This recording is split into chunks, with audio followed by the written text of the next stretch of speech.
Howdy friends and welcome back to Pantry Meals. Today we are making a veggie beef soup. Now this recipe is actually from my grandmother's cookbook, Season to Taste 1, the first one because she had a couple others.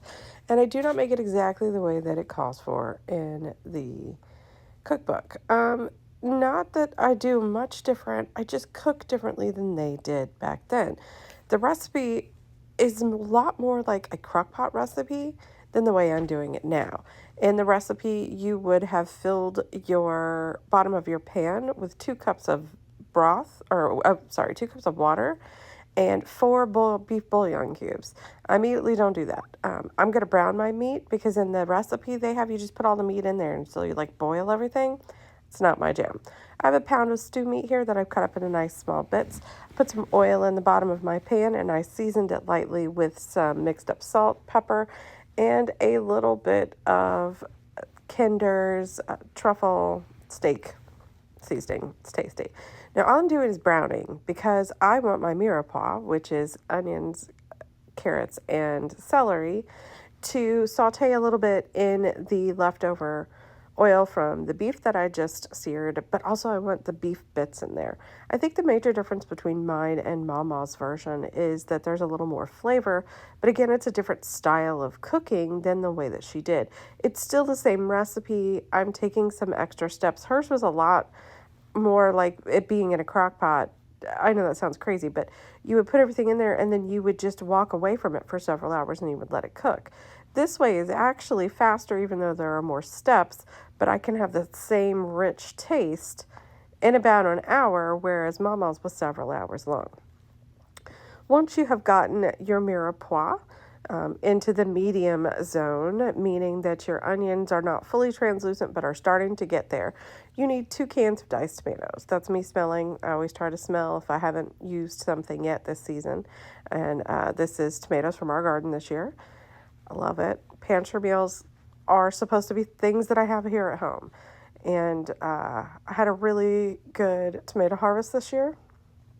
So the benefits of that are I've still got nice fresh garden tomatoes in my pantry. Yay for me. I'm also going to add a can of corn. Our corn did not make it this year, so it's from Wally World. And a can of green beans because my green beans also, I didn't get a lot of them this year because we kept finding rats in the garden. Crazy but true.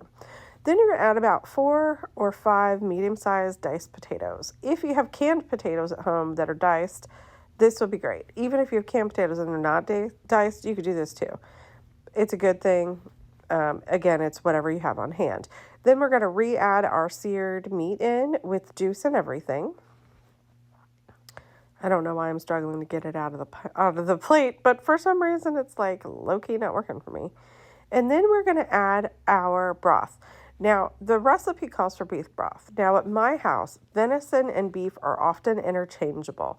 Any recipe that I use that has venison broth or beef broth, I can use whichever one I have on hand, whichever one I have the most of right now. I don't currently have any beef broth made because I have a very large amount of venison broth. It goes over both ways. Anytime I do a recipe that is for beef, you can use venison or vice versa. On a very rare occasion will I tell you that, hey, this recipe isn't so great with one or the other. My husband is an avid hunter, and so we often have a lot of venison in the house in the fall through mid-spring, sometimes even the summer, and that's great. He's actually been very good this year, and I'm going to have to do a video about rearranging my freezer because it is too full. Once you've added in a quart or so of beef broth, I think I ended up doing 1.25 quarts, you also need to add 2 bay leaves. Now, I have a bunch of bay leaves in here, but 4 or 5 of them were broken, so I was just trying to use up some of the broken bay leaves. Now, the other thing that I do differently that Mama did is she actually called for a palm full of peppercorn.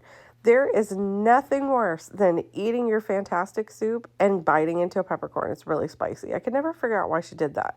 So as you can see, I'm just grinding fresh peppercorn in there so that I still get the peppercorn taste without actually having to crunch down on a peppercorn. And of course, we need some salt. And then this is it. You let this come to a boil. Not a boil, a nice slow simmer for about 35 minutes. And because we've seared the meat, you're really just wanting to make sure that the carrots and the potatoes have cooked down and that the the tomato has incorporated really well. This is a great, rich, hearty stew. It's one of the ones that freezes super well also. And this is what it looked like. It was great. Enjoy.